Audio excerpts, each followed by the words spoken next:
அதிர்ச்சி சம்பவம். சுகியில் கேன்சல் ஆன உணவை சாப்பிட்டதால் 5 வயது சிறுமி பலி. வாங்க என்னன்னு சொல்லி முழு தகவலை பார்க்கலாம்.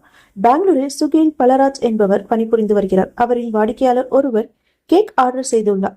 திடீரென அந்த ஆர்டரை வாடிக்கையாளர் கேன்சல் செய்தனர். இதனால் இந்த கேக்கை பால்ராஜ் தனது வீட்டுக்கு எடுத்து சென்று மகள் மற்றும் மனைவியிடம் சாப்பிட்டு உள்ளார்.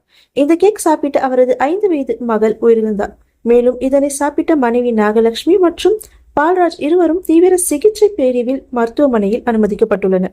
இந்த சம்பவம் தொடர்பாக சுகியின் செய்தி தொடர்பாளர் இந்த துக்க செய்திக்கு மிகவும் வருந்துகின்றேன் எனவும் பாதிக்கப்பட்ட குடும்பத்திற்கு தேவையான அனைத்து உதவிகளும் செய்வேன் என்று தெரிவித்துள்ளார். மேலும் இந்த விவகாரம் தொடர்பாக காவல்துறைக்கு முழு ஒத்துழைப்பு தருவதாக கூறியுள்ளார். எங்களுக்கு உணவு பாதுகாப்பு மிகவும் முதன்மையானது.